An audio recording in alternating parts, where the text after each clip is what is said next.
Capricorne, bonjour à toutes et bonjour à tous. J'espère que vous allez très bien et je suis vraiment ravie de vous retrouver pour cette vidéo dans laquelle nous allons parler de vos énergies possibles, en tout cas pour le mois de décembre 2023.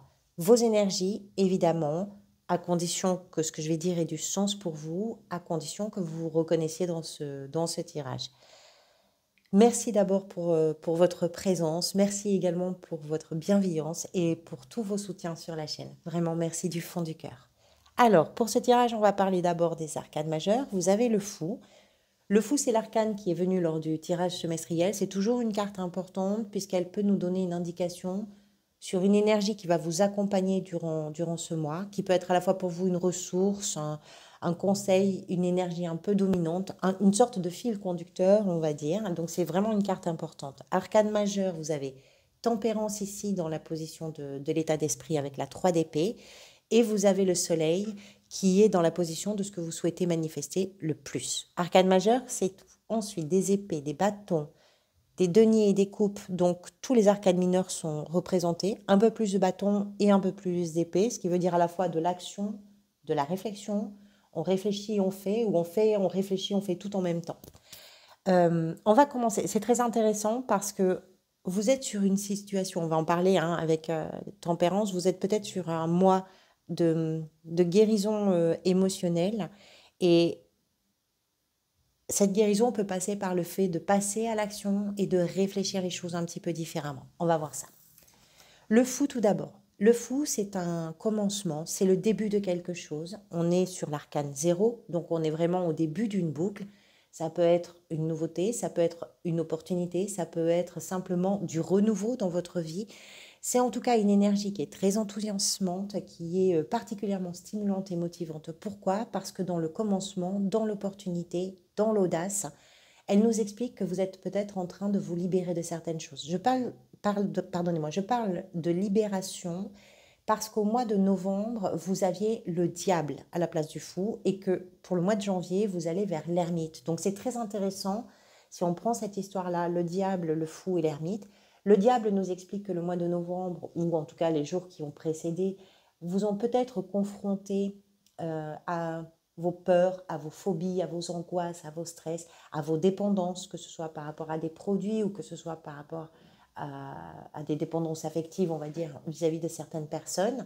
Tout ce qui génère chez vous une source d'angoisse. Pourquoi? Parce que vous vous sentez, je dirais, prisonnier ou prisonnière d'un mode de fonctionnement, d'un mode de pensée, d'un mode d'action. Tout ça, peut-être que vous vous êtes retrouvé par rapport à une situation ou simplement par rapport à votre cheminement personnel, confronté à analyser ce qui chez vous est bloquant, piégeant, emprisonnant et qui vous conditionne dans votre vie, qui conditionne peut-être l'ensemble de vos actions, de vos réflexions, de vos sentiments, de vos liens aux autres, c'est possible, mais qui génère en plus chez vous beaucoup de stress. Une fois que vous avez été confronté ou que vous avez su reconnaître les rouages de vos propres emprisonnements, je dirais, c'est quelque chose qui vous amène vers une libération. Et cette libération va vous amener après vers une véritable compréhension des choses. Le fou, c'est ça. C'est je me lance, j'ai l'audace, j'ai le culot, je crois en moi, j'essaie, je tente. Vous êtes prêt et prête à partir à l'aventure, que ce soit au sens propre comme au sens figuré. Donc vraiment, pour certains et certaines, ça va être peut-être l'occasion de partir, de découvrir de nouveaux territoires, pourquoi pas, de vous lancer dans de nouvelles histoires, de vous lancer de nouveaux défis, dans des activités professionnelles différentes, dans des loisirs différents, de vous lancer dans des relations également différentes. C'est vraiment, je n'ai plus peur. Je n'ai plus peur, je suis plein et pleine d'insouciance, je me sens libre, je sais que le monde qui s'offre à moi, c'est surtout le monde des possibles. Et si avant, vous pensiez que les choses étaient impossibles, difficiles, parce que vous les conditionniez par vos peurs, par vos phobies, par vos angoisses, etc., et vos dépendances, tout d'un coup, c'est comme si vous étiez en train de couper les chaînes, de vous libérer de ça, et que la métamorphose était en cours. Donc vraiment, peut-être un mois salvateur. Presque salvateur, c'est en tout cas le mot qui me vient. C'est une très très belle énergie, vraiment très belle énergie d'ouverture, d'accueil, de début, de commencement, d'optimisme. avec beaucoup de confiance en vous, qui vient peut-être de loin parce que le diable nous explique que pour avoir confiance en soi, eh bien, il faut déjà être capable de se comprendre, et se comprendre, c'est aussi dans ce qui ne fonctionne pas toujours très bien. L'état d'esprit est représenté ici par tempérance et la 3 d'épée. Alors, dans le tirage, je prends en compte les cartes qui vont tomber du jeu au moment où je les bats, mais il y a souvent des cartes qui se retournent au moment du tirage. Donc, je les garde toujours en mémoire. Je vais vous expliquer pourquoi c'est important. Tempérance nous explique que vous êtes dans une perspective de guérison, d'amélioration, de réparation émotionnelle. Tempérance, c'est ça. Vous avez envie, vous avez peut-être aussi besoin pour justement vous lancer dans de nouveaux défis, pour entamer des choses nouvelles ou mettre en place quelque chose de nouveau dans votre vie. Vous avez besoin que ce soit doux, que ce soit fluide. Vous avez envie et besoin que les angles droits deviennent des arrondis. Vous avez envie et besoin que les échanges soient bienveillants, qu'il y ait de la douceur à échanger et non plus forcément des cris ou des larmes ou des conflits. Vous avez envie que les choses se passent bien, que ça roule pour vous comme pour les autres, et ça peut vous demander des efforts. C'est là que les cartes qui se sont retournées sont importantes.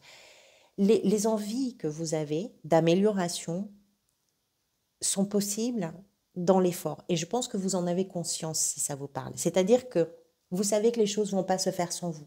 Rien ne va s'améliorer sans que vous vous mettiez vous en chemin pour l'amélioration. Je dirais, si l'origine, la stimulation, le point de départ de tout ça, c'est l'idée que vous êtes en train de vous ouvrir de nouvelles portes, l'idée que vous allez vers un renouveau et une guérison émotionnelle, c'est quelque chose qui peut être particulièrement stimulant. La 3 d'épée vient renforcer l'aspect émotionnel et réfléchi. C'est-à-dire que la douceur, la tempérance, la modération, la fluidification que vous avez envie d'apporter, c'est que vous êtes capable d'analyser ce qui a pu profondément vous blesser. Le 3 d'épée, la 3 d'épée représente un deuil, représente une rupture, une séparation, représente une humiliation. C'est quelque chose qui, à un moment ou à un autre, a été particulièrement blessant pour vous. Dans l'émotion de la blessure, on ne réfléchit pas forcément bien. Dans l'émotion de la blessure, vous avez peut-être mis en place des systèmes de défense dont vous êtes devenu dépendante et dépendant. Vous êtes en train de vous libérer de certaines choses. Mais parce que vous êtes capable aujourd'hui de réfléchir différemment, parce que vous êtes capable de faire un chemin que vous n'étiez peut-être pas capable de faire précédemment. Ça, c'est l'état d'esprit. Qu'est-ce qui s'est manifesté pour vous permettre justement de vous mettre sur sur cette dynamique-là? La 8 d'épée, de bâton, pardonnez-moi. Les choses ont bougé, les choses ont connu une accélération. Il y a pu y avoir des événements, il y a pu y avoir des situations qui n'étaient pas forcément attendues.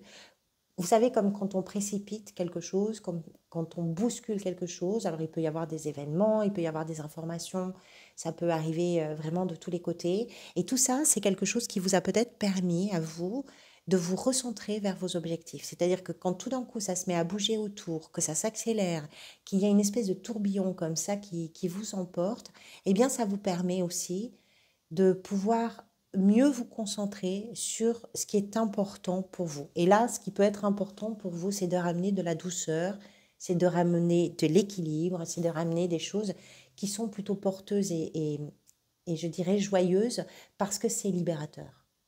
Parce que si vous restez... Quand on reste, je dirais, conditionné dans ses peurs, ses phobies, ses angoisses, etc., on ne fait pas grand-chose finalement. Et c'est beaucoup dans la tête, même s'il y a de l'émotionnel, mais ça reste dans la tête, surtout si après on n'arrive pas trop à se défaire de ça. Mais vous êtes sur le chemin, je dirais, d'une libération par rapport à ça, parce que quelque chose s'est mis à bouger et à s'accélérer autour de vous. Vous, ce que vous souhaitez manifester, ça va bien dans le sens de tout ce qu'on dit depuis le début, c'est représenté par le soleil. Vous avez besoin de lumière, vous avez envie de retrouver vraiment l'optimisme, que ce soit chaleureux, que ce soit heureux, que ce soit plaisant. Vous avez envie d'aller vers des relations franches, vers des communications qui sont claires et qui sont limpides. On peut se dire des choses qui ne sont pas toujours agréables à entendre, mais au moins on se parle. Ça peut être aussi l'idée, pourquoi pas le soleil représente le père, donc ça peut être aussi l'idée que c'est en lien avec une figure patriarcale, familiale, pourquoi pas, ou quelqu'un qui a une forme d'autorité pour vous.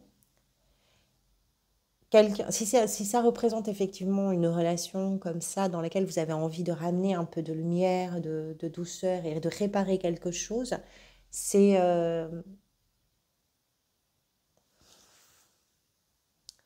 c'est quelque chose, je dirais, qui a pu connaître des zones d'ombre. Le soleil ramène la lumière.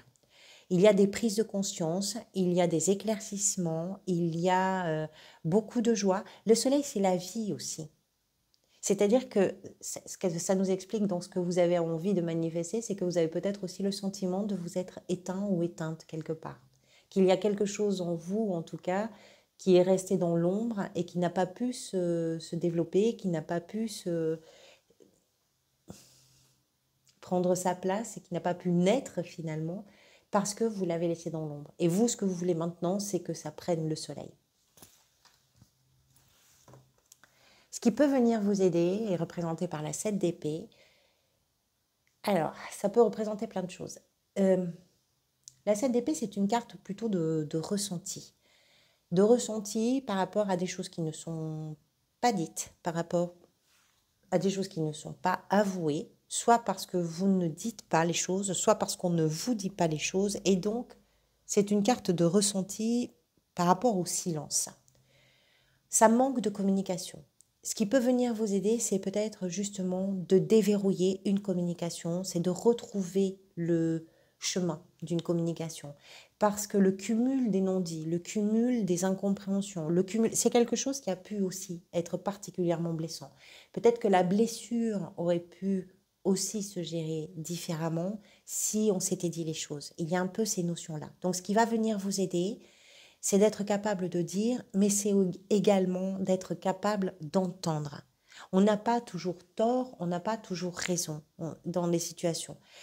Si quelqu'un n'a pas dit les choses, c'est peut-être parce que vous n'étiez pas prêt ou pas prête à les entendre. Si quelqu'un n'a pas dit les choses, c'est parce que la situation peut-être ne le permettait pas et qu'il faut aussi savoir accepter que les autres n'aient pas pu s'exprimer comme ils auraient dû. Peut-être que tout d'un coup, il y a des choses qui se révèlent à vous ou que vous-même, vous avez des choses que vous n'avez pas dites et qui étaient importantes à dire parce que l'autre n'a pas pu les entendre. On est un peu dans cette idée-là. Ce qui va venir aider, c'est ça.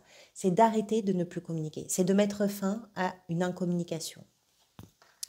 Le défi que vous avez peut-être à relever est représenté par la 3 de denier. Je pense que c'est l'idée d'être un peu mieux aligné. Alors la 3 de denier va représenter plein de choses. Ça représente effectivement l'idée qu'on va co-créer, qu'on va collaborer, qu'on va co-travailler, qu'on va co-réaliser quelque chose. En général, on pense à un collectif, puisqu'on a quand même 3 personnages sur la carte. Ce collectif peut avancer à condition que chacun trouve sa place dans le collectif et que chacun puisse apporter sa pierre à l'édifice, sa compétence, son idée, son engagement, sa part, sa partition. La 3 de denier, c'est également l'idée que quelque chose est en train de se réaligner à l'intérieur de vous et j'ai plutôt tendance à penser que c'est cette, on va dire cette version-là de la carte qui s'applique ici. Pourquoi? Parce que vous êtes vraiment sur une période d'émancipation et de révélation également, et de commencement de quelque chose, de renouveau en tout cas. Donc ce renouveau-là, c'est possible à condition de vous sentir aligné, pardonnez-moi, entre ce que vous désirez, ce que vous pensez et ce que vous faites. Il y a un besoin de cohérence, il y a un besoin d'alignement intérieur parce que quand on a la tête qui dit une chose, le cœur qui dit autre chose et l'action qui fait un troisième discours, on est complètement en dissonance en fait et on n'arrive pas à se reconnaître. On n'arrive pas à se reconnaître parce qu'on peut dire des mots ou on peut se taire par rapport à quelqu'un à qui on a envie de parler ou on peut lui dire des choses blessantes alors qu'on a besoin d'aimer la personne. Et tout ça fait que tout d'un coup, on part un peu dans tous les sens et on n'arrive pas à se reconnaître dans la situation. Et moi, je pense que le défi, il est là pour vous, c'est-à-dire d'arriver à rétablir cet équilibre. Mais vous êtes sur cette perspective-là, même si ça vous demande des efforts, tout ne va pas arriver tout près dans l'assiette. Évidemment, vous avez votre chemin à faire, mais et c'est pour ça que c'est un défi, c'est-à-dire que ça va vous demander des efforts. Je pense que vous avez envie de les réaliser, mais il faut les faire. Ça ne peut pas, encore une fois, se faire sans vous. Donc le défi, il est là. Il est d'arriver à vous sentir, je dirais, plus à l'aise par rapport à ce que vous désirez, par rapport à ce que votre cœur vous dit et par rapport à ce que vous faites concrètement dans la matière. Dans la sphère professionnelle, vous avez la reine de coupe. Alors là, plusieurs choses sont possibles. La reine de coupe, vous le savez, c'est une reine qui nous parle du soin, qui nous parle du bien-être, qui nous parle de compassion et d'émotion également. Donc, peut-être que certains et certaines d'entre vous vont ou exercent une activité qui fait du bien aux autres. C'est possible. Qui est capable d'aider, qui est capable de soigner, pourquoi pas thérapeute, médecin, infirmier, enfin vous voyez ce genre de choses, ou toute activité qui est susceptible de faire du bien aux autres, en intégrant quand même l'aspect émotionnel, puisqu'on est en présence d'une reine de coupe et que les coupes nous parlent des émotions. Donc c'est prendre soin de l'autre dans ce qu'il vit, prendre soin de l'autre dans ce qu'il éprouve, dans ce qu'il ressent, et être capable d'apporter quelque chose. Cette reine nous explique que c'est peut-être aussi pour vous l'occasion, dans cette perspective-là, justement de vous développer, de vous imposer. Ça peut être aussi ce que vous cherchez à réaliser, c'est-à-dire que vous êtes peut-être à la recherche d'un emploi et que ce que vous cherchez, ce que vous aimeriez trouver, c'est quelque chose qui vous permet justement de pouvoir apporter du bien-être, du confort, de la douceur émotionnelle aussi à l'autre en vous investissant, en vous engageant parce que vous vous sentez peut-être capable, là, justement, de maîtriser à la fois vos émotions, ce qui vous permettrait aussi de faire preuve de compassion, d'empathie et, je dirais, d'être capable d'accueillir les émotions des autres. C'est possible aussi.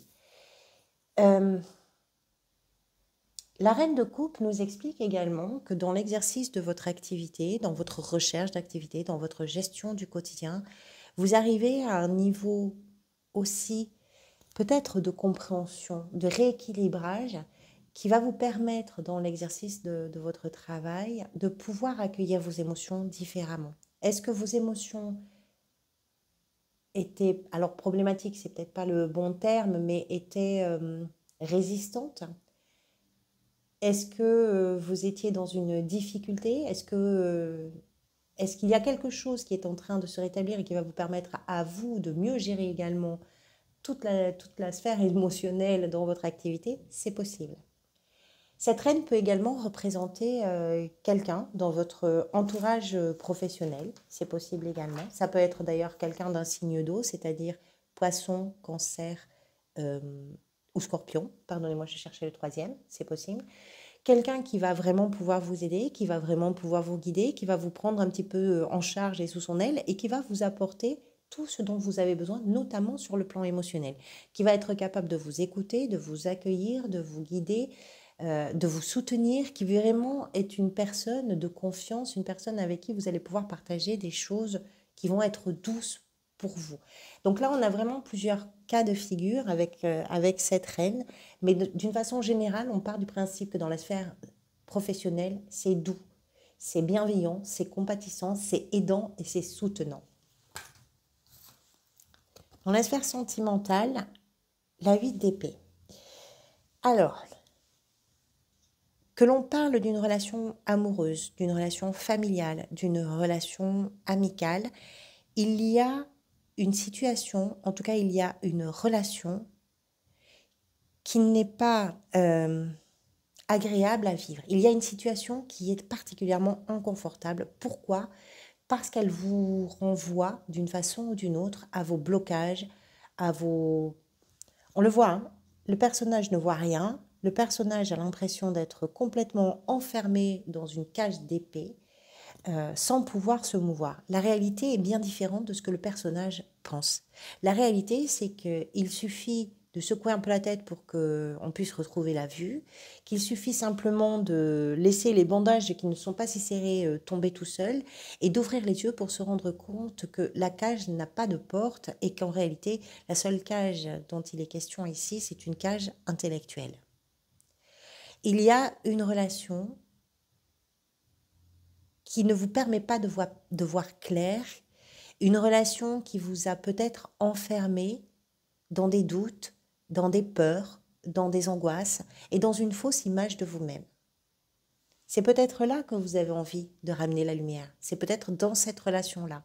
C'est peut-être là que vous avez besoin d'adoucir les choses et de comprendre que ce qui a été blessant pour vous, c'est quelque chose qui a exercé une forme d'emprise, qui vous a enfermé dans un carcan et qu'il est temps pour vous de vous libérer de ça, à condition de vous écouter, à condition de vous comprendre mieux et à condition de faire des efforts. Ce qui se manifeste pour vous peut-être durant ce mois, ce sont vos victoires, vos réussites. Et c'est également quelque chose qui va pouvoir se partager avec un environnement, qu'il soit familial, professionnel, etc. La 6 de bâton, c'est une personne, c'est un personnage qui revient de ses combats, au sens propre et au sens figuré, de ses combats contre lui-même souvent, contre elle-même souvent, et qui revient victorieux de ce champ de bataille.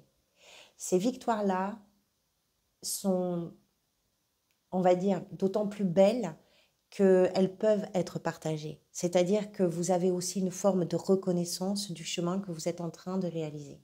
Il y a un retour de votre entourage, de vos amis, de vos familles, des gens qui vous aiment, de peut-être, pourquoi pas, puisqu'on parlait ici des gens qui vous soignent, pourquoi pas. Il y a une reconnaissance de tous les efforts que vous êtes en train de réaliser et surtout de tout ce que vous êtes en train de concrètement réussir. Donc, ce qui se manifeste pour vous dans vos libérations, dans l'adoucissement, dans la fluidification, l'harmonie que vous êtes en train de rétablir quelque part, la lumière que vous êtes en train de rétablir également pour vous, la communication qui reprend, vous allez vers véritablement des réussites, des victoires, des triomphes sur vous-même. Ce vers quoi vous pourriez aller à la fin du mois, c'est représenté par la 6 de denier. On parle d'équilibre, de rétablissement, ça devient beaucoup plus concret à la fin du mois. C'est-à-dire qu'à la fin du mois, vous êtes capable de comprendre quelles sont vos ressources, quels sont vos engagements, qu'est-ce que vous êtes capable, vous, de donner dans vos relations, dans votre travail, dans votre temps, dans vos soins, dans je ne sais pas quoi, et qu'est-ce que vous êtes également capable de recevoir, ce que vous voulez et ce que vous ne voulez pas, ce qui est bien ou ce qui ne l'est pas, ce qui va se rééquilibrer d'une façon ou d'une autre sans que ce soit, je dirais, soit en sens unique, soit de façon très concrète, totalement déséquilibrée, avec toujours quelqu'un qui attend et toujours quelqu'un qui force, toujours quelqu'un qui dit et quelqu'un qui ne dit pas, toujours quelqu'un qui veut et l'autre qui ne veut pas, ou toujours quelqu'un qui donne ou quelqu'un qui reçoit. Vous comprenez l'idée. Il y a vraiment, de façon très concrète et très factuelle, un équilibre qui est en train de se mettre en place pour vous à la fin du mois de décembre. Voilà pour vous, amis Capricorne. Merci beaucoup pour votre présence encore une fois et puis pour tous vos retours. Je vous retrouverai, je pense, pour une autre vidéo avant les fêtes de Noël. En attendant, prenez soin de vous, prenez soin vraiment des gens que vous aimez, prenez soin de vous également dans les conditions qui sont possibles pour vous et puis profitez de l'instant présent qui est très précieux. À très bientôt.